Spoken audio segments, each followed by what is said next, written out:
From JBS Studios in Greater New York, this is the JBS News Update with Teisha Bader. I'm Teisha Bader with the JBS News Features Edition for Monday, January the 21st, 2019. Britain's military said that Israel's Air Force, with its crew and fighter jets, was invited to take part in a UK aerial drill later this year. The Cobra Warrior exercise, which would be the first joint exercise of its kind between the two countries. It's scheduled for this September.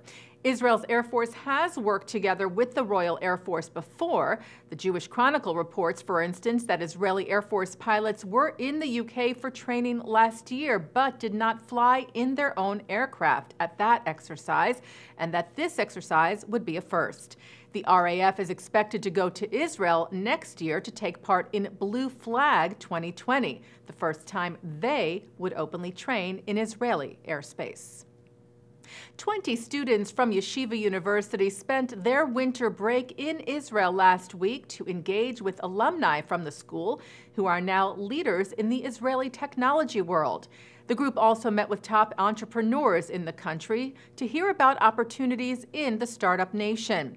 They visited over 15 tech companies that deal with the fields of medicine, cybersecurity, artificial intelligence, and more.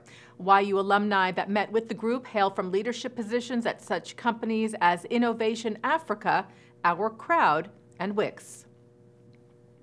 Hebrew Union College Jewish Institute of Religion has named 4 professorships in memory of its late president, who was killed in a private plane crash last May.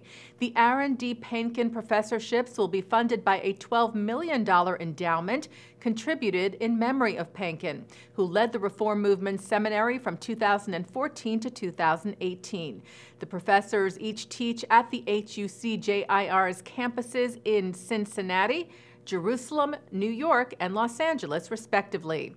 They are Jennifer Grayson, Rabbi Dahlia Marks, Rabbi Joseph Sklut, and Rabbi Devorah Weisberg. HUC's interim president, Rabbi David Ellenson, said Rabbi Painkin prized our faculty as scholars, thought leaders, teachers, and mentors who transmit Shalshelet HaKabbalah, the chain of tradition, while inspiring our students to become transformative leaders who invigorate Jewish life and strengthen Jewish communities throughout North America, Israel, and around the world. 2 ancient statues associated with burial chambers were found recently in northern Israel, exposed as a result of heavy rains in the country this winter.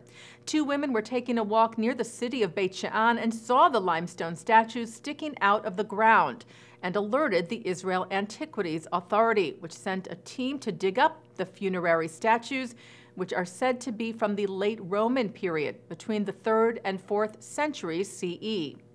Antiquities Authority Inspector Nir Ditzfield said these statues add another piece to the puzzle and allow us to better understand the culture and life of the historical residents of this area.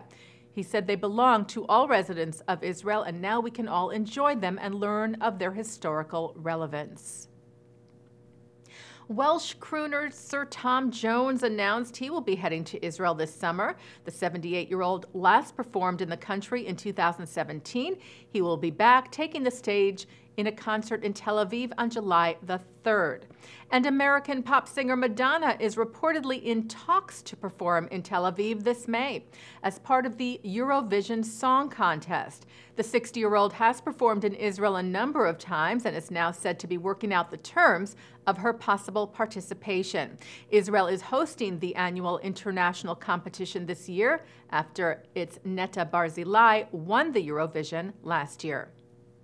Tu B'Shvat, the Jewish holiday marking the birthday or New Year of the trees, was celebrated today across the Jewish world, occurring on the 15th day of the Hebrew month of Shvat. Celebrations include planting trees and eating special foods like dried fruits and nuts associated with the land of Israel.